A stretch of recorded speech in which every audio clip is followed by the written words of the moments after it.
Hello everyone, welcome to Unacademy. Let's crack UPSC CSC Hindi. मैं रिंकू सिंह स्वागत करती हूँ आप सब लोगों का। तो जैसा कि आप जानते हैं कि मैं मॉडर्न हिस्ट्री का मैं करा रही हूँ। अभी हम लोग उसमें नेशनल मूवमेंट करने लग गए हैं। GS paper one, GS paper one के तहत मैं ये पूरा कवर करा रही हूँ आप लोगों का। तो आज जीएस पेपर वन में हम लोग गांधीयन फेज शुरू कर चुके हैं और मैं सीरीज से मतलब बिल्कुल लाइन से चल रही हूँ। मैं बिल्कुल लाइन से चल रही हूँ। तो यहाँ पर जैसे हमने जो शुरू किया था, अंग्रेजों के आर्थिक प्रभाव से मैंने शुरू किया था। तो उसका आर्थिक प्रभाव, अंग्रेज ब्रिटिश शासन का आर्थिक प्रभाव, और ब्रिटिश शासन के आर्थिक प्रभाव के बाद कांग्रेस की स्थापना, उदार दल, गरम दल, फिर स्वदेशी आंदोलन, और स्वदेशी आंदोलन के बाद मैंने आप लोगों को कराया था ये सीधा मैंने संप्रदायवाद का उदय, क्योंकि स्वदेशी आंदोलन के बाद ही मुस्लिम लीग की स्थापना होती है। तो संप्रदायवाद का उदय मैंने कराया था। उसके बाद जो प्रश्न आ रहे हैं वो आ रहे हैं जो गांधीयन मूवमेंट है उससे। तो मैंने गांधीयन फेज शुरू कर दिया आपका। तो गांधीयन फेज में जैसा कल कल आप लोगों ने मेरी क्लास ली होगी, इसमें मैंने आप लोगों को शुरू किया बिल्कुल कि गांधी ने ग्रामीण भारत को आधार बनाते हुए अपने आंदोलनों की शुरुआत की। तो पूरा आपका चंपारण से लेकर चंपारण, खेड़ा, अहमदाबाद, फिर रॉलेट सत्याग्रह, असहयोग और खिलाफत, और आज उससे नेक्स्ट हम लोग करने जा रहे हैं। और आज आज हम लोग कवर करेंगे कि असहयोग को रोकने से स्वराज पार्टी, और फिर नमक सत्याग्रह, इसको हम लोग कवर करेंगे इसमें पीवाईक्यू को देखते हुए। तो अन अकेडमी पर आप आते हैं तो यहाँ पर डेली लाइव क्लासेस मिलती हैं आपको, live test, quizzes, structured course, पूरा एकदम अनलिमिटेड एक्सेस मिलता है आपको अन अकेडमी पर।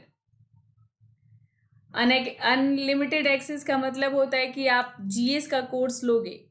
अगर आप जीएस का कोर्स लोगे तो पूरा का पूरा जीएस पढ़ाने वाले जितने भी एडुकेटर्स हैं और जितने भी सब्जेक्ट्स हैं सबको आप एक्सेस कर पाओगे, सबको पढ़ पाओगे। तो मेरे कोड के साथ अगर आते हो रिंकू लाइव, तो यहाँ पर सिर्फ आप मुझे नहीं पढ़ोगे और सिर्फ मेरे कोर्स को नहीं पढ़ोगे, जितने भी एडुकेटर्स हैं सबके कोर्स को आप पढ़ पाओगे। तो इसको अनलिमिटेड एक्सेस कहते हैं। पूरे स्ट्रक्चर कोर्स के साथ मिलेगा। लर्निंग ऐप डाउनलोड करना है आपको, और यहाँ पर आपको यूपीएससी सीएससी कोर्स सेलेक्ट करना है। कोर्स सेलेक्ट करने के बाद सभी एडुकेटर्स को फॉलो कर लेना है ताकि आपको क्लास का नोटिफिकेशन मिलता रहे। और यहीं से आप बहुत सारी फ्री क्लासेस मिलती हैं, स्पेशल क्लासेस, वो आप ले सकते हैं। तो यहाँ पर 100+ टॉप के एडुकेटर्स और 15,519+ कोर्सेज हैं, जिनको जैसे ही आप सब्सक्रिप्शन लेते हो ये सभी आपसे मतलब आपके लिए एक्सेसिबल हो जाएंगी। तो बिल्कुल आप यहाँ पर जब आप आते हैं तो आपकी तैयारी पूरी तरह से कंप्लीट हो जाती है। और आप दो तरीके से इस पर आ सकते हैं, प्लस और आइकॉनिक। तो प्लस सब्सक्रिप्शन लेते हैं आप तो 44,550 में आपका 12 मंथ्स का होता है, और 64,800 में आपका 24 मंथ्स का होता है मेरे इस कोड के साथ, Rinku life. Rinku life code याद रखिए। मेरे इस कोड के साथ आप आते हैं तो आपको बहुत बेनिफिट होने वाला है। और आपको ये कह सकते हैं कि 24/7 जब भी आपको डाउट होगा तब आपको आपके लिए एक एक नंबर आपको डायल करना है और अपने सभी डाउट क्लियर कर लेने हैं। तो ये प्लस सब्सक्रिप्शन आप लेते हैं तो आपको जो है live test classes, test series, unlimited practice मिलता है। और आइकॉनिक लेते हो आप, तो आइकॉनिक लेते हो तो ये इसमें आपको एक मेंटर मिल जाता है। तो 57,600 में 12 महीने का रिंकू लाइव कोड के साथ, और ये जो 2 साल का है ये है आपका 89,100 में। ये अमाउंट आपको बड़ा लग सकता है पर आपको ईएमआई से भी पे कर सकते हैं। महीने का आपका 4,125 पड़ेगा। महीने का 4,125 आप दोगे और आपका जो है आइकॉनिक सब्सक्रिप्शन आपका वो हो जाएगा, सब्सक्राइब हो जाएगा। तो आप ये क्रेडिट कार्ड से पे करना है आपको। क्रेडिट कार्ड आप होना चाहिए इसके लिए, और क्रेडिट कार्ड से आप पे करते हैं तो आपका ईएमआई बन जाएगा। तो आइकॉनिक सब्सक्रिप्शन के अपने फ़ायदे हैं। अनअकैडमी आपसे एक एडिशनल, एक दूसरा, जैसे एक ऐप तो आप लर्निंग ऐप अनअकैडमी का डाउनलोड करोगे, जैसे ही अनअकैडमी का आप आइकॉनिक सब्सक्रिप्शन लेते हो, आपको एक दूसरा ऐप डाउनलोड करवाया जाएगा जो एक्सक्लूसिवली सिर्फ आइकॉनिक वालों के लिए बना है। वहाँ पर पूरी टीम है जो डेली आपको क्वेश्चन का आंसर का मतलब आंसर राइटिंग कराती है, क्वेश्चंस देती है डेली मेंस के हर सब्जेक्ट में, आपको मॉडल आंसर प्रोवाइड कराती है, डेली करेंट के टॉपिक्स आपको भेजती है, आप लिख के वहाँ पर सबमिट भी करते हो, वो चेक भी करती है। और इसके साथ साथ अगर मेरा कोड यूज करते हो तो आप मुझे भी अपने आंसर्स भेज सकते हो, मेरे से भी आप डिस्कस कर सकते हो। तो ये फ़ायदा है आइकॉनिक सब्सक्रिप्शन का। तो आइकॉनिक सब्सक्रिप्शन आप लीजिए, मैं सजेस्ट करूँगी कोड यूज कीजिए रिंकू लाइव। ये आपके जो है कुछ ऑप्शनल सब्जेक्ट्स हैं, इन्हीं में से आजकल स्टूडेंट लेते हैं, आजकल इस पे सिलेक्शन रेशियो अच्छा है। और pub ad, PSIR, psychology, sociology, geography, history, economics, anthropology, geology, agriculture, mathematics, commerce, law, management, मैथ literature, Hindi literature, Kannada, English, ये मतलब 4 साहित्य के सब्जेक्ट हैं। और आप अब सिर्फ सब ऑप्शनल के लिए सब्सक्रिप्शन ले सकते हो, सिर्फ ऑप्शनल के लिए सब्सक्रिप्शन ले सकते हो जैसा कि आप पहले चाहते थे। और ये फ़ी है, ये फ़ी है। तो 27,500 में आपका 1 ईयर का है, सबसे बेस्ट रहेगा आपके लिए। और जो 22-23 में देने वाले हैं वो 2 साल वाला भी ले सकते हैं जो कि 40,000 रुपये में है। तो आप 27,500 मतलब 6 महीने का लोगे तो कोई फ़ायदा नहीं है, 6 महीने में ऐसे कोर्स तो कंप्लीट हो जाता है, पर आप बाद में आंसर राइटिंग के लिए रिवीजन कर सकते हैं, प्रैक्टिस कर सकते हैं आप। तो ये जो है आपका 22,500 27,500 में ज़्यादा डिफरेंस नहीं है। तो रिंकू लाइव कोड आप यूज करते हैं तो इस पर भी आपको 10% की डिस्काउंट मिलेगी। तो ये है मेरा टेलीग्राम लिंक, यहाँ पर आप मुझे कांटेक्ट कर सकते हो। और ये मेरा कोड है, ये मेरा कोड है जिसको आप यूज करेंगे तो आपको ना सिर्फ डिस्काउंट मिलेगा आपको अपने फीस में, बल्कि आप जो मैं एकदम एक सशक्त अभियान जो मैंने चला रखा है 2021-22 के लिए, जिसमें किस तरह से सिलेक्शन होगा वो सारे टिप्स मैं अपने स्टूडेंट को बताती हूँ, वो उसके आप हिस्सा बनेंगे। और आपको पूरी तरह से मैं आपको गाइड करूँगी वहाँ पर कौन सी बुक्स पढ़नी है, कितनी बार पढ़नी है, उसमें से क्या नोट करना है, नोट्स कैसे बनाना है, कैसे नोट्स बनाना है, कैसे आंसर राइटिंग करना है, कैसे रिवीजन स्ट्रेटजी कैसे रखनी है, किस तरह से आप जल्दी से जल्दी लर्न कर पाओगे, ये सभी गाइडेंस आपको मिलेगा आप मेरे इस कोड के साथ आते हैं तो आप यूज कीजिए मेरे इस कोड को, ज्वाइन कीजिए अनअकैडमी को और बताइए मुझे कि मैम मैंने ज्वाइन कर लिया है। बात कीजिए आप मुझे, यहाँ पर आप मुझे कांटेक्ट कीजिए। तो जीएस पेपर 1 जो हमने शुरू किया है, जिसमें अभी नेशनल मूवमेंट चल रहा है, तो इसमें जो है आपका नेशनल मूवमेंट में आप देखेंगे कि अब गांधीयन फेज मैंने शुरू कर दिया है। तो गांधीयन फेज में आपका मैं लाइन से क्योंकि चल रही हूँ और मैंने देखा कि स्वराज पार्टी पर भी क्वेश्चन आया हुआ है, तो स्वराज पार्टी को भी मैंने इसमें इंक्लूड किया है। तो असहयोग के बाद अगर नेक्स्ट कोई मूवमेंट है, जब सिलेबस पढ़ोगे तो सिलेबस में लिखा हुआ है कि सभी गतिविधियां, राष्ट्रीय आंदोलन के दौरान हुई सभी गतिविधियां और घटनाओं को पढ़ें। तो एक घटना स्वराज पार्टी का निर्माण भी है और ये यहाँ से आपका क्वेश्चन भी आया हुआ है। तो स्वराज्य पार्टी के निर्माण की रूपरेखा प्रस्तुत कीजिए, किन परिस्थितियों में इसका निर्माण हुआ और उनकी मांगे क्या थी, उनकी मांगे क्या थी। तो स्वराज पार्टी पर बात करेंगे, उसके बाद फिर नमक सत्याग्रह पर बात करेंगे। तो असहयोग रोकने के बाद, असहयोग को जब गांधी ने स्थगित कर दिया था, आप वो भी यहाँ पर लिख देंगे, मैंने सोचा था कि आपको मैं मुंह से ही बता दूंगी। तो असहयोग जब गांधी ने स्थगित कर दिया, तो वहीं पर कांग्रेस के भीतर कुछ नेता थे, चित्तरंजन दास, मोतीलाल नेहरू, इन लोगों ने स्वराज पार्टी की स्थापना की दिसंबर 1922 में। स्वराज पार्टी की स्थापना की, कहीं कहीं आप 1923 पढ़ते हो क्योंकि ये लास्ट है ना, और इस पर थोड़ा विवाद हुआ था, गया अधिवेशन पे इस पे मुहर लगी थी, तो इसलिए 1923 ज़्यादातर लोग डेट देते हैं।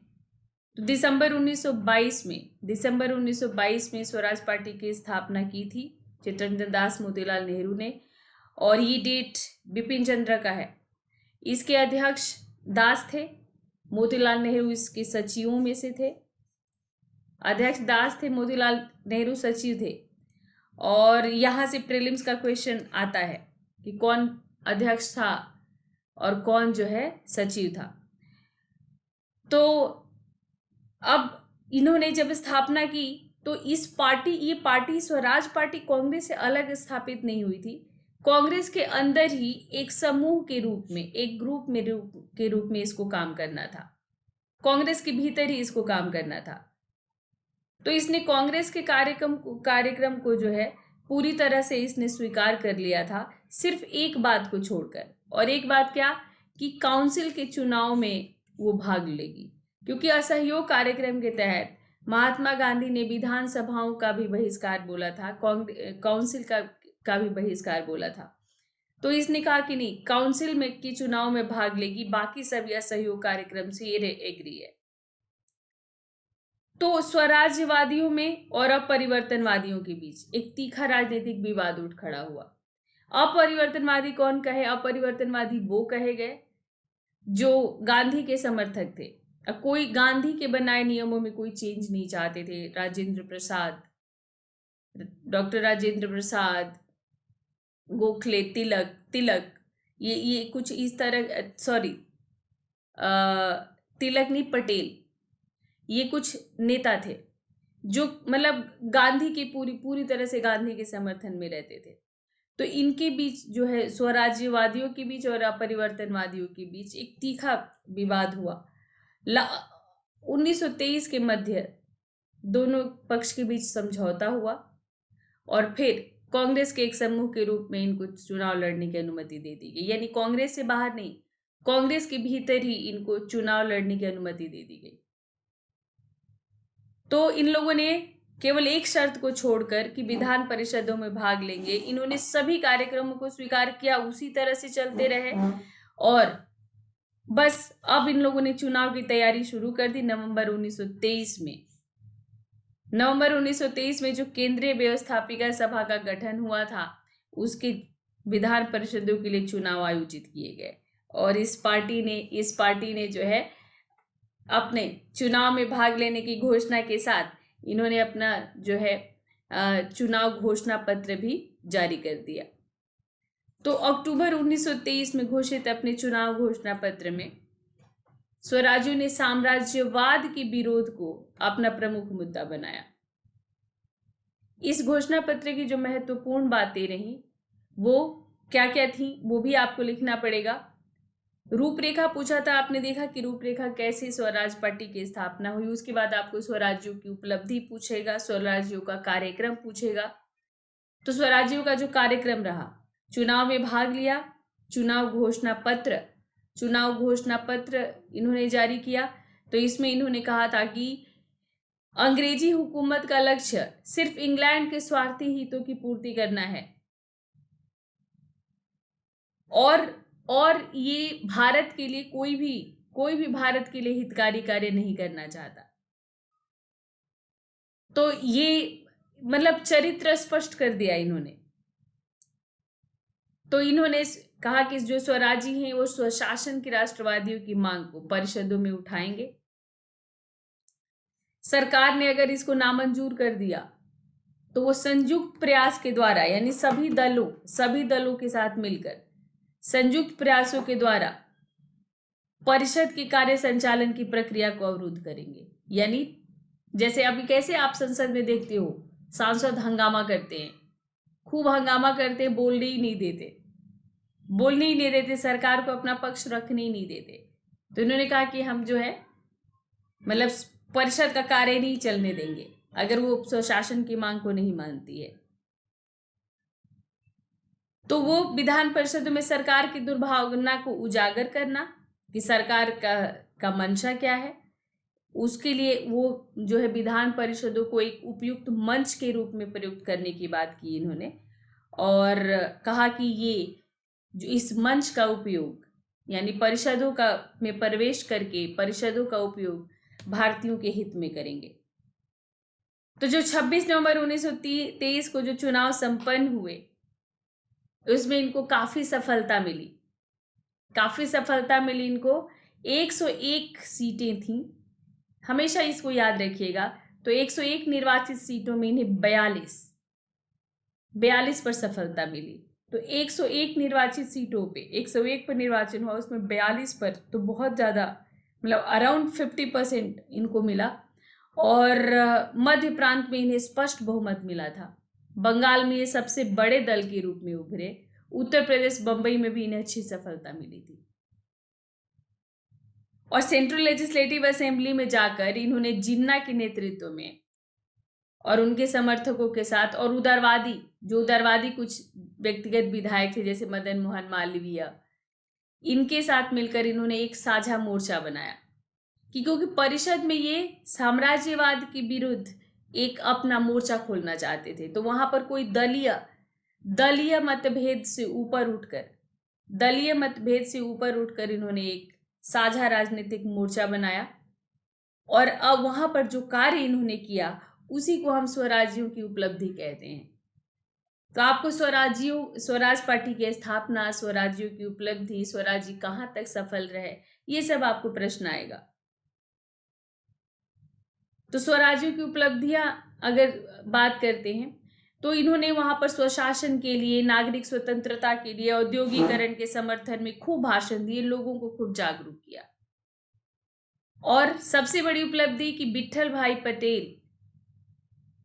भाई पटेल असेंबली के अध्यक्ष चुने गए। तो केंद्रीय लेजिस्लेटिव असेंबली में विठल भाई पटेल का अध्यक्ष बनना एक महत्वपूर्ण उपलब्धि थी। इसी तरह जो पब्लिक सेफ्टी बिल आया जिसका विरोध भगत सिंह ने भी किया था, इसी के विरोध में वो कहते हैं कि लेजिस्लेटिव असेंबली में उन्होंने बम फेंका था।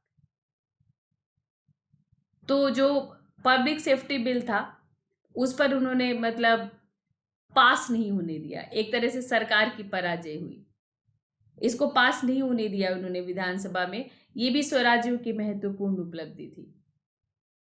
तो पब्लिक सेफ्टी बिल में क्या प्रावधान था कि जो भी मतलब विध्वंसकारी चरित्र वाले लोग हैं उनको विदेशियों मतलब ऐसे जो विदेशी हैं उनको देश से निर्वासित कर सकती है वो।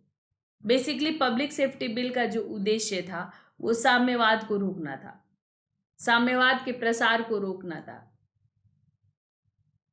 और ये रूस के भय से वैसे ही सब डरे हुए थे, तो इसलिए ये पब्लिक सेफ्टी बिल लेके आई थी। भगत सिंह ने इसलिए इसका विरोध किया था क्योंकि वो अपने को समाजवादी कहते थे।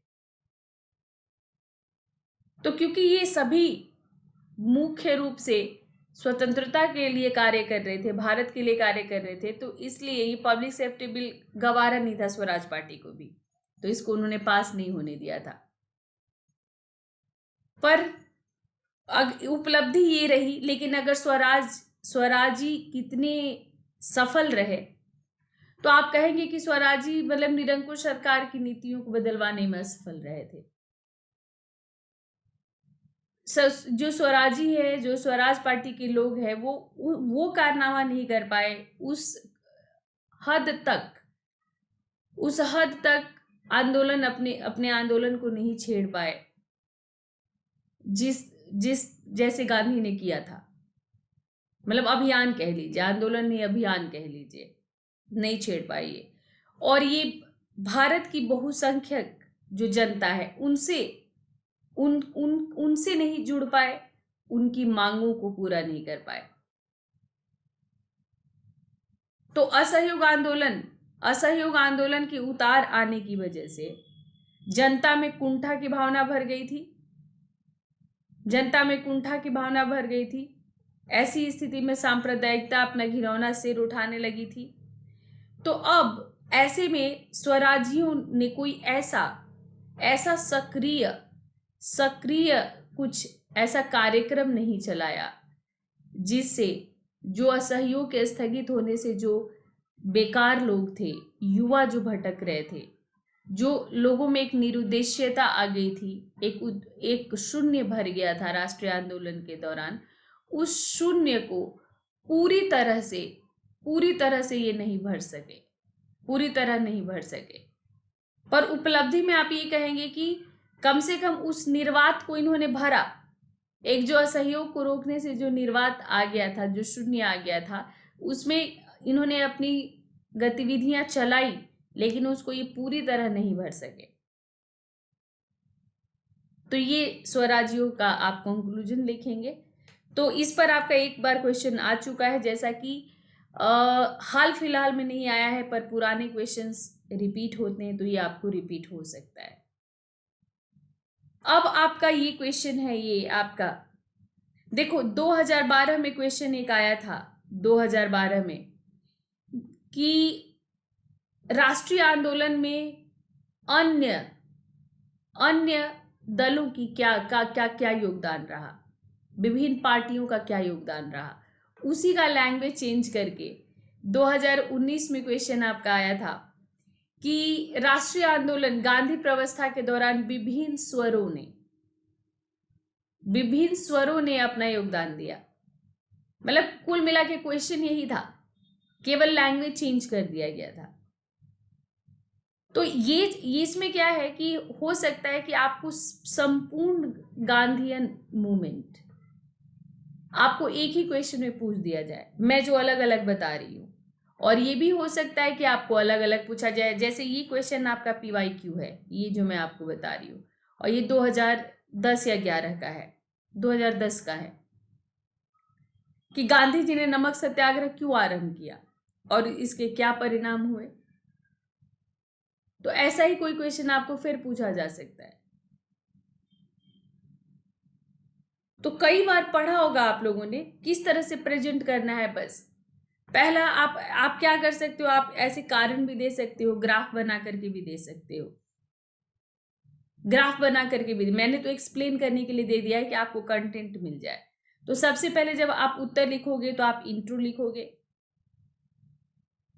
तो इंट्रो हमेशा मैं आपसे कहती हूँ कि इंट्रो में हमेशा उस पूरे तथ्य के बारे में जो आप जानते हैं उसका एक सार लिख दो। एग्जामिनर को पता चल जाए कि सब इसको पता है। ठीक है, तो आप नमक सत्याग्रह के लिए जब इंट्रो लिखेंगे तो आप लिखेंगे कि ब्रिटिश सरकार की नीतियों से उसके आर्थिक नीतियों से, उसके शोषण, साम्राज्यवादी शोषण से अब भारत उकता चुका था और भारत बिल्कुल तंगहाल हो गया था। और ऐसे में नमक पर कर लगाना, नमक जैसी सस्ती वस्तु पर कर लगाना गांधी जी को गवारा नहीं हुआ।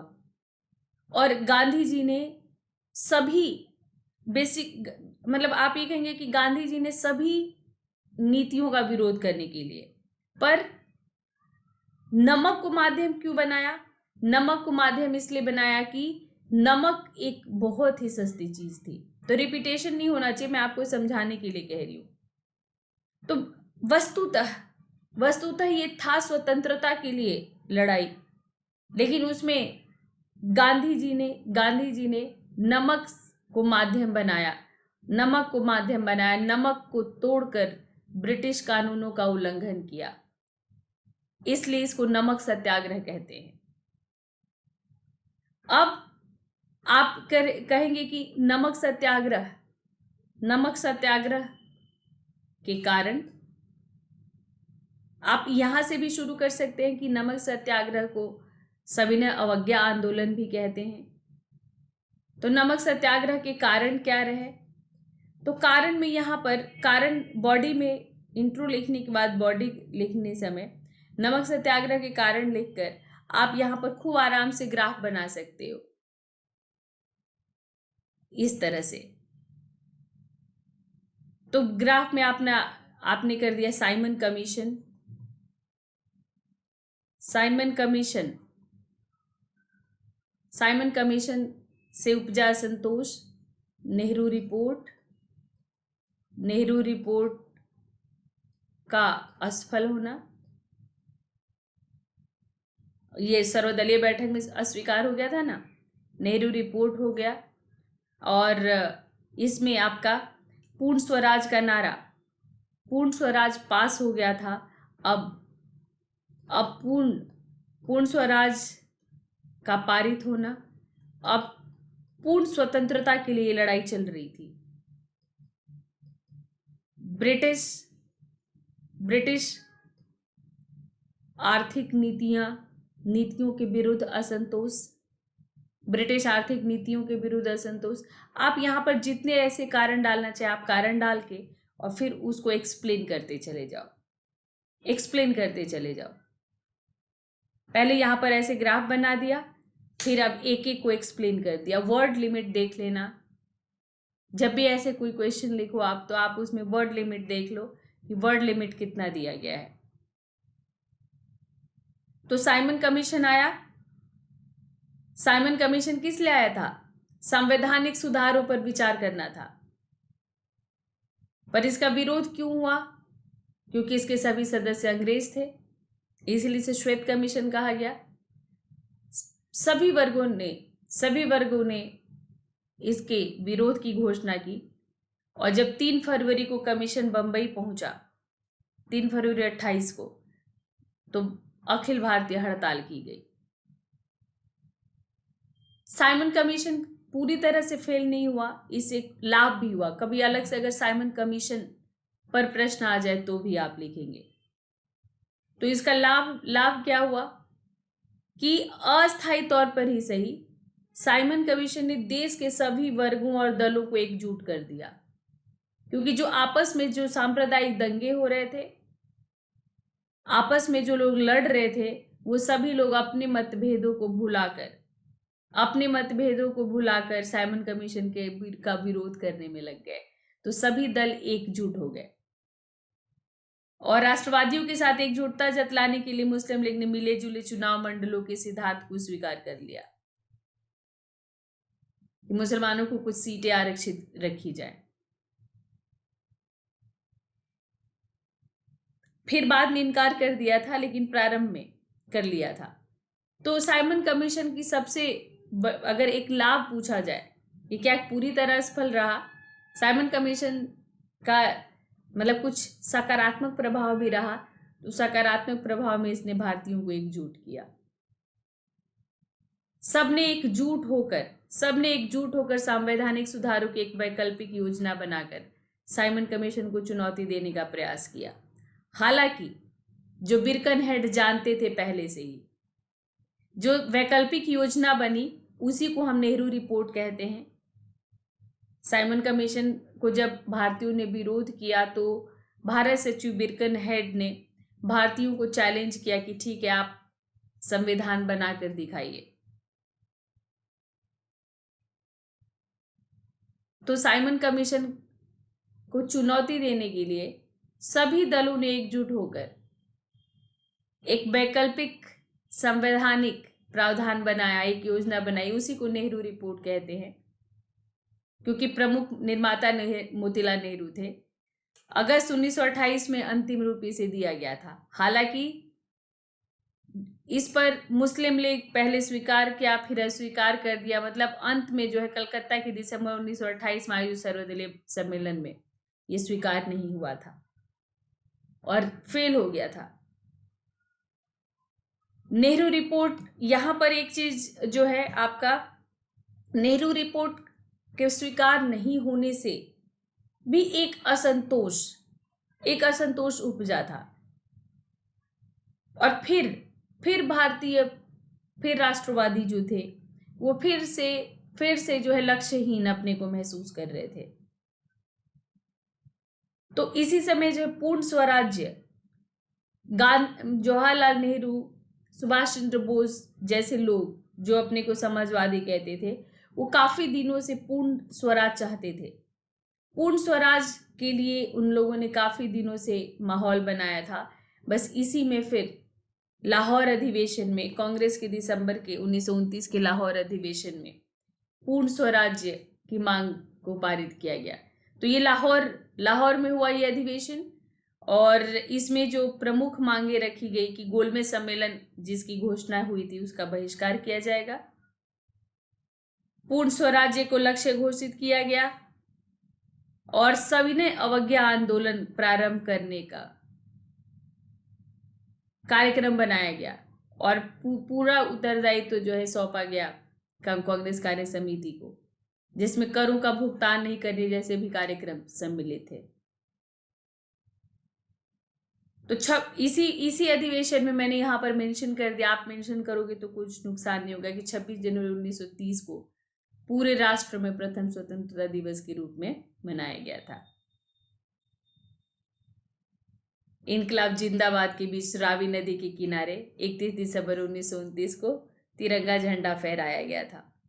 तो अगर पूर्ण स्वराज पर भी पूछा जाए तो आप यहीं से शुरू करना और इसको लिखना, और इसके प्रभाव को लिखना कि इसने एक तरह से दिशा दी, भारतीय राष्ट्रीय आंदोलन को इसने दिशा दे दिया कि अब कंप्लीट इंडिपेंडेंस के सिवा कुछ नहीं, पूर्ण स्वतंत्रता के सिवा कुछ नहीं, अब हमें चाहिए तो सिर्फ पूर्ण स्वराज चाहिए, पूर्ण स्वतंत्रता।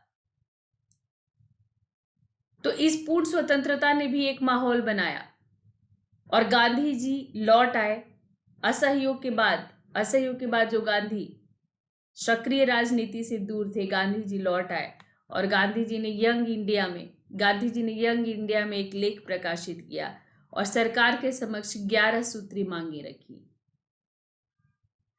और इसको स्वीकार करने का समय दिया था उन्होंने, 31 जनवरी 1930 तक का समय दिया। तो 11 सूत्री मांगों को याद रखना, अगर याद न रखे तो इतने से आप काम चला लेना कि गांधी जी ने 11 सूत्री मांगे रखी। तो इसमें जो 11 सूत्री मांगे गांधी की थी, तो मैंने तो यहाँ नंबर देकर लिख दिया है, अगर आपको पूरा याद न रहे तो कुछ लिखकर बिना नंबर दिए इत्यादि। तो सिविल सेवाओं में व्यय पर कमी करने की बात की, क्योंकि इसमें सबसे ज्यादा अंग्रेज थे, तो 50% की कमी की बात की। नशीली वस्तुओं पर रोक, सीआईडी विभाग पर सार्वजनिक नियंत्रण, शस्त्र कानून में परिवर्तन, भारतीयों को लाइसेंस दिया जाए, सभी राजनीतिक बंदियों को रिहा किया जाए, डाक आरक्षण बिल पास किया जाए, रुपए की विनिमय दर घटाकर 1 शिलिंग 4 पेंस किया जाए, रक्षात्मक शुल्क लगाए जाए यानी आयात शुल्क लगाया जाए ताकि देशी उद्योगों को बढ़ावा मिले, तटीय यातायात रक्षा विधेयक पास किया जाए, 50% की कमी लगान में की जाए, नमक कर समाप्त किया जाए, नमक पर सरकारी एकाधिकार को खत्म कर दिया जाए। ये कुल 11 सूत्री मांगे थी गांधी की, और जिसको स्वीकार करने के लिए गांधी जी ने 31 जनवरी 1930 तक का डेट दिया था, और नहीं तो कहा था कि अगर नहीं स्वीकार करेंगे तो वो जो है अब 12 मार्च को वो नमक कानून का उल्लंघन करेंगे। उन्होंने वायसराय को एक पत्र लिखकर बता दिया। 2 मार्च 1930 को उन्होंने बता दिया कि अब वो शुरू करेंगे फिर। तो उसके बाद जो है सरकार एकदम निष्क्रिय रही, सरकार को कोई फर्क नहीं पड़ रहा था। तो गांधी ने फिर 12 मार्च 1930 को साबरमती आश्रम से अपने 78 समर्थकों के साथ दांडी के लिए यात्रा प्रारंभ की। 24 दिन चले, 240 मील चले, 5 अप्रैल को दांडी पहुंचे, और 6 अप्रैल को उन्होंने खुद से नमक बनाकर कानून तोड़ा। तो ये प्रतीकात्मक था कि हम अब आपके बनाए कानूनों को नहीं मानेंगे। और इस तरह से आंदोलन शुरू हुआ। आंदोलन बहुत तेजी से फैला, पूरे देश में नमक कानून तोड़े गए, और फिर महाराष्ट्र, कर्नाटक, मध्य भारत में जंगल कानून तोड़े गए। पूर्वी भारत में ग्रामीण जनता ने चौकीदारी कर अदा करने से मना कर दिया। ये जो अपॉइंट चौकीदार कौन थे, ये ब्रिटिश सरकार अपॉइंट करती थी गांव में। और गांव का एक तरह से ये लोग ब्रिटिश सरकार के जासूस थे, सारा रिपोर्ट ब्रिटिश सरकार को दिया करते थे। और ये ब्रिटिश सरकार कहती थी कि ये गांव की रक्षा के लिए है, गांव के लोगों को इनके वेतन के लिए कर देना पड़ता था। चौकीदार के बदले कर, जैसे आप कैसे सिक्योरिटी रखते हो तो सिक्योरिटी के लिए पैसा देना पड़ता है, वैसे तो चौकीदारी कर अदा करने से मना कर दिया। बिहार में, बंगाल में चौकीदारी कर के विरुद्ध पूरा आंदोलन चला। जमीन की मालगुजारी देने से किसानों ने मना कर दिया। स्त्रियां घरों के अंदर से बाहर निकली, फिर सत्याग्रह में भाग लिया। विदेशी वस्त्र और शराब बेचने वाली दुकानों पर धरना देने में स्त्रियां आगे रहीं। शराब की दुकानों पर धरना दिया उन्होंने, विदेशी वस्त्र की दुकानों पर उन्होंने धरना दिया। और खान अब्दुल गफार खां, जो सीमांत गांधी के नाम से जाने जाते हैं, उन्होंने खुदाई खिदमतगार नामक एक संगठन बना लिया और उत्तर पश्चिम में इस आंदोलन को उन्होंने चलाया। इसीलिए इनको सीमांत गांधी कहते हैं। लाल कुर्ती पहनते थे इनके समर्थक, इसलिए लाल कुर्ती वाले ये कहलाते थे। इसमें एक महत्वपूर्ण बात हुई थी, गढ़वाली सिपाहियों की 2 प्लाटूनों ने अहिंसक प्रदर्शनकारियों पर भी गोली चलाने से मना कर दिया। नेता थे चंद्र सिंह गढ़वाली, यहां से प्रीलिम से भी क्वेश्चन आता है। और जब सिपाहियों ने अहिंसक भीड़ पर गोली चलाने से मना कर दिया तो इससे स्पष्ट हो गया था कि राष्ट्रवाद की भावना भारतीय सेना और पुलिस तक फैलने लग गई है, जो कि ब्रिटिश शासन का प्रमुख आधार थी। पता चल गया था इससे। तो इस आंदोलन की गूंज पूर्वी कोनों में भी, यानी नॉर्थ ईस्ट में भी सुनाई दी। मणिपुरी जनता ने भी बहादुरी से इसमें भाग लिया, जिसमें नागालैंड में रानी गॉर्डेनलियू, गिडालू लिखा है, कहीं कहीं गॉर्डेनलियू लिखा रहता है, गॉर्डेनलियू। तो रानी गॉर्डेनलियू जो है, ये एक मतलब नागालैंड में अपने चचेरे भाई के साथ एक धार्मिक आंदोलन से जुड़ी हुई थी, जो कि बाद में राष्ट्रवादी हो गया था। तो इस वीर बाला ने 13 वर्ष की आयु में आंदोलन चलाया और विदेशी शासन के खिलाफ झंडा उठाया था। 32 में इनको गिरफ्तार किया गया था, आजीवन कारावास की सजा इनको दी गई थी।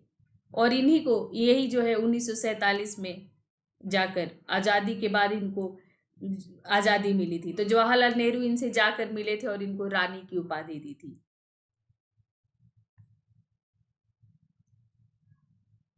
तो सरकार ने फिर दमन का सहारा लिया और मतलब गांधी जी समेत 90,000 से अधिक सत्याग्रही गिरफ्तार कर लिए गए। कांग्रेस को गैर कानूनी घोषित कर दिया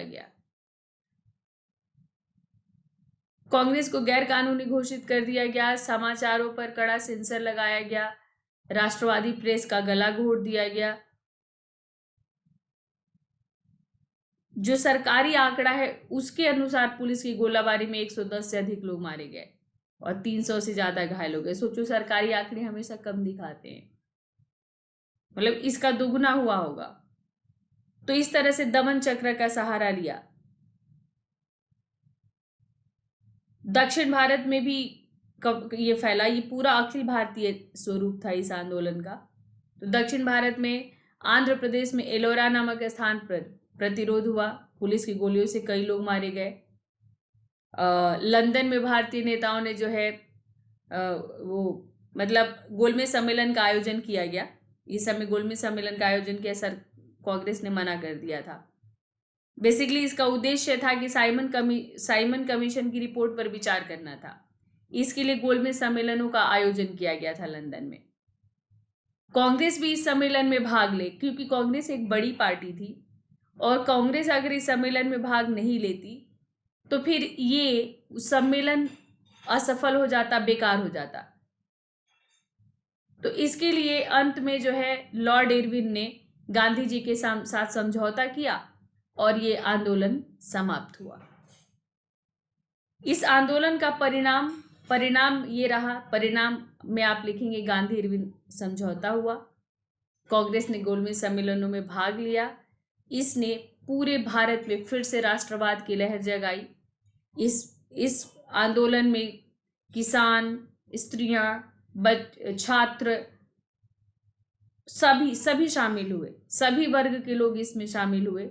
ब्रिटिश सरकार ने इसकी व्यापकता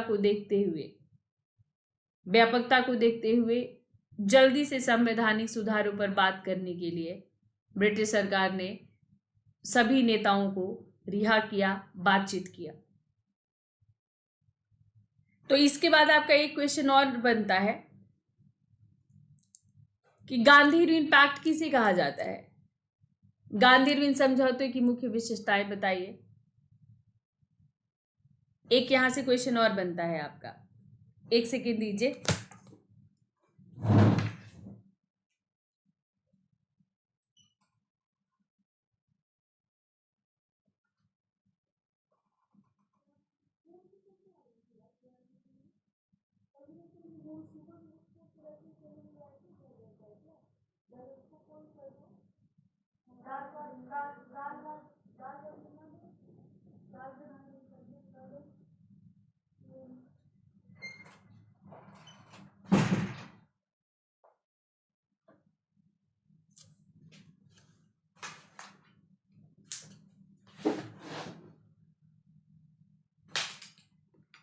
यस, तो गांधी-इरविन पैक्ट पर भी अलग से, ये भी मैं आप पीवाईक्यू है, ये क्वेश्चन भी आपका पीवाईक्यू है। और जैसा कि मैं बार बार कह रही हूं कि अगर ये अलग से नहीं भी आता है तो गांधीयन मूवमेंट में इन सब बातों का जिक्र करना होगा आपको। और ऐसे क्वेश्चन जो एक ही बार कोई ऐसा प्रश्न आ जाता है जिसमें सभी गांधीयन आंदोलनों को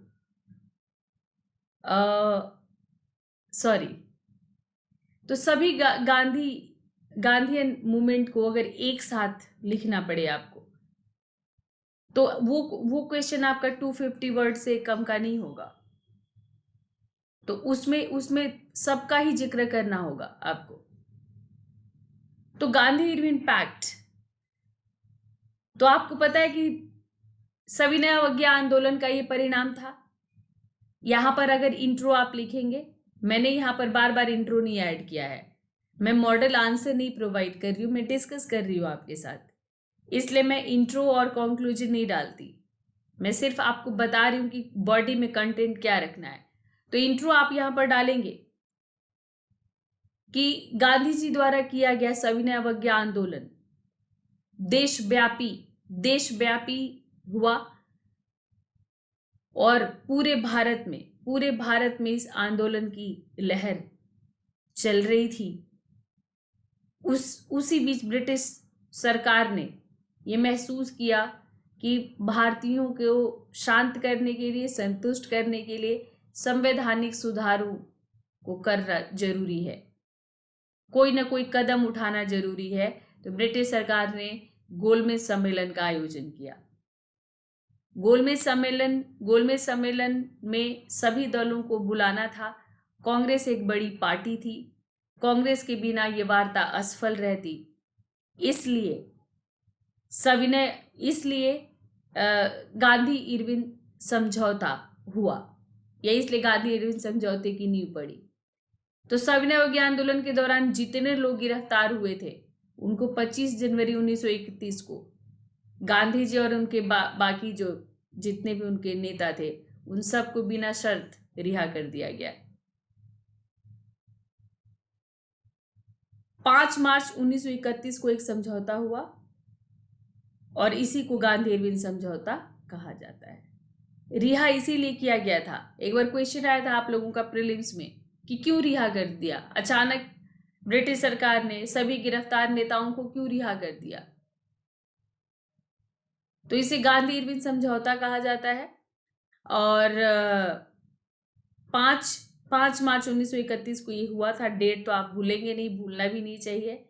और इस समझौते में क्या क्या था, तो इस समझौते में सरकार की ओर से लॉर्ड इरविन इस बात पर सहमत हुए कि हिंसात्मक अपराधियों के अतिरिक्त सभी राजनीतिक कैदी छोड़ दिए जाएंगे। ये गांधी की 11 सूत्री मांगों के अंतर्गत था। आप ये भी डालेंगे, ये मैं यहाँ पर भूल रही थी, आप शुरू में ही आप डाल देंगे कि गांधी जी ने आंदोलन के पहले जो 11 सूत्री अपनी मांगे रखी थी, उनकी 11 सूत्री मांगों में थोड़ा संशोधन करके सरकार की ओर से जिन मांगों पर सहमत हुई, उन मांगों पर गांधी से बात करने के लिए इरविन मिले 5 मार्च 1931 को। उसी को गांधी इरविन समझौता कहा जाता है। तो गांधी की 11 सूत्री मांगों के बदले में जिन बातों पर लॉर्ड इरविन सहमत हुए सरकार की ओर से, उसमें यह था कि सभी राजनीतिक कैदी छोड़ दिए जाएंगे जो जेलों में बंद हैं, पर हिंसात्मक अपराधियों के अतिरिक्त, यानी जो हिंसा में लिप्त अपराधी हैं उनको नहीं। अपहरण की हुई संपत्ति वापस कर दी जाएगी, जिनकी संपत्ति जब्त कर ली जाती थी उनकी संपत्ति वापस कर ली जाएगी। कई तरह के जुर्मानों की जो वसूली होती है उसको स्थगित कर दिया जाएगा। जो असहयोग के दौरान सरकारी सेवाओं से जो त्याग पत्र दे चुके जो भारतीय थे, उनके मसले पर सहानुभूति पूर्वक विचार विमर्श किया जाएगा। समुद्र तट की एक निश्चित सीमा के भीतर नमक तैयार करने की भी अनुमति दी जाएगी। मदिरा, अफीम, विदेशी वस्तुओं की दुकानों के सम्मुख शांतिपूर्ण विरोध प्रदर्शन की आज्ञा दी जाएगी। बंद करने की बात नहीं की गई थी। गांधी ने नशाबंदी की बात की थी, नशाबंदी की, तो इन्होंने नशाबंदी की सरकार की ओर से ऑर्डर देने की बात नहीं की, पर इन्होंने कहा कि इन दुकानों पर शांतिपूर्ण धरना प्रदर्शन किया जा सकेगा। और कुछ बहुत सारे आपातकालीन अध्यादेश थे जो कि सारे के सारे आप समझ लो कि दमन पर आधारित थे। उनको कहा गया कि जो है वापस ले लिया जाएगा।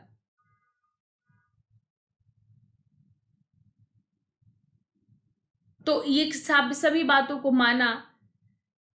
गांधी ने और दो जो मांगे कही थी कि पुलिस ज्यादतियों की जांच कराई जाए, उसको अस्वीकार कर दिया था वायसराय ने, और हिंसात्मक अपराधियों को छोड़ने से मना कर दिया। गांधी ने जिसमें स्पेशली भगत सिंह और उनके साथियों की पैरवी की थी, उसको मना कर दिया। उस सजा को माफ करने के लिए वायसराय तैयार नहीं हुए। यहां पर गांधी को दोष दिया जाता है कि गांधी को यहां पर अड़ जाना चाहिए था कि नहीं, आपको इन्हें छोड़ना पड़ेगा, और वो समझौते के लिए राजी नहीं होते, आंदोलन वैसे ही चलता रहता। ये भी हो सकता था। सभी नेता गिरफ्तार थे, तब भी अपने स्तर पे जनता इस आंदोलन को, अपने स्थानीय नेता इस आंदोलन को चला रहे थे। पर गांधी तैयार हो गए समझौता करने के लिए, और गांधी इसलिए तैयार हो गए होंगे समझौता के लिए क्योंकि फिर ब्रिटिश सरकार कहती कि आप हिंसा का साथ दे रहे हो, आप क्रिमिनल का साथ दे रहे हो, क्योंकि ब्रिटिश सरकार की नजर में ये लोग क्रिमिनल थे।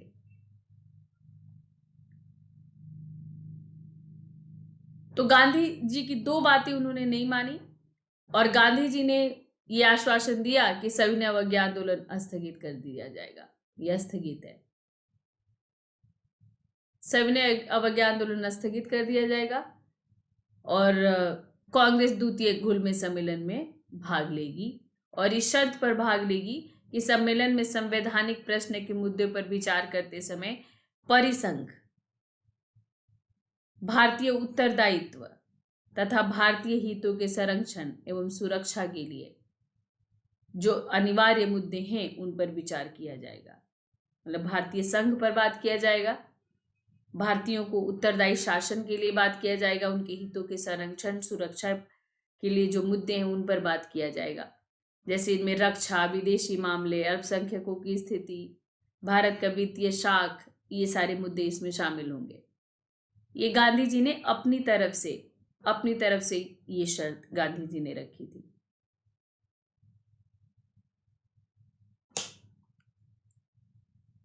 तो इस तरह से गांधी इरविन समझौता हो गया, और गांधी गए थे गोलमेज सम्मेलन में भाग लेने के लिए। गांधी इरविन समझौते का जो है विरोध हुआ।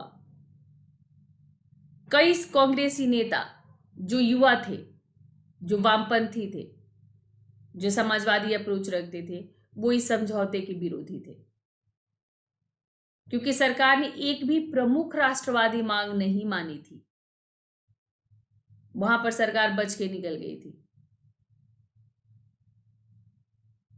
मतलब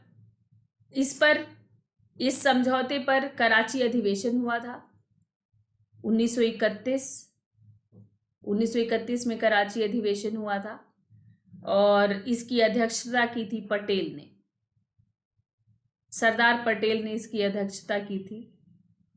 तो सरदार पटेल ने बहुत समझदारी से संभाला। वहां पर बिल्कुल सभी गांधी के विरोध में बात कर रहे थे। तो इस समझौते का अनुमोदन हो गया। भाई कांग्रेस को मुहर लगाना होता था। अनुमोदन हो गया और गोलमेज सम्मेलन में गांधी भाग लेने गए। इस सम्मेलन में गांधी ने कहा था कि गांधी मर सकता है पर गांधीवाद हमेशा जिंदा रहेगा। उनका कहने का तात्पर्य ये था कि मैंने कोई गलत कार्य नहीं किया है। तो सितंबर 1931 में दूसरे गोलमेज सम्मेलन में भाग लेने इंग्लैंड गए, और सरकार ने डोमिनियन स्टेटस तत्काल देकर इसके आधार पर स्वतंत्रता की बुनियादी राष्ट्रवादी मांग को मानने से इनकार कर दिया। ये वार्ता असफल रही थी। तो द्वितीय गोलमेज सम्मेलन का सारा आपको याद होगा कि तुरंत डोमिनियन स्टेटस देने की मांग को सरकार ने वो घुमा फिरा दिया, और ऊपर से सरकार ने सभी दलों के लिए आरक्षण दे दिया, जिसे हम कहते हैं सांप्रदायिक पंचाट। तो वहां पर जब गांधी थे तभी अलग अलग दल अपनी अपनी बात कर रहे थे। जो संप्रदायवादी वहां पर जो बातें होने लग गई, गांधी वापस आ गए थे, और गांधी ने वापस आकर सविनय अवज्ञा आंदोलन को फिर से शुरू किया, जिसे हम द्वितीय सविनय अवज्ञा आंदोलन कहते हैं। फिर से शुरू किया गांधी ने, पर गांधी को तुरंत गिरफ्तार कर लिया गया, और गांधी को गिरफ्तार करके यरवदा जेल भेज दिया गया था। यरवदा जेल।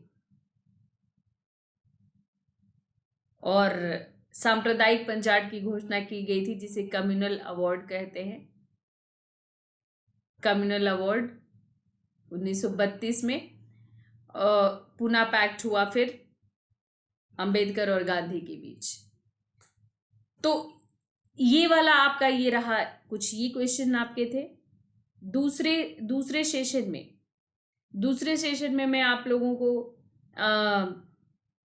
जो है ये भारत छोड़ो आंदोलन कराकर, जो कि गांधी द्वारा किया गया एक मुख्य आंदोलन था, अंतिम और प्रमुख आंदोलन जिसने भारत को आजादी दिलाई, उसको करने के बाद मैं मुख्य प्रश्नों पर आप लोगों से बात करूंगी। और वो जो मुख्य प्रश्न होंगे कि सत्याग्रह, जो अक्सर पूछा जा रहा है ज्यादातर, सत्याग्रह क्या है, और गांधी के सत्याग्रह की कितना सफल रहा, गांधी का सत्याग्रह कितना सफल रहा, भारत की स्वतंत्रता की प्राप्ति में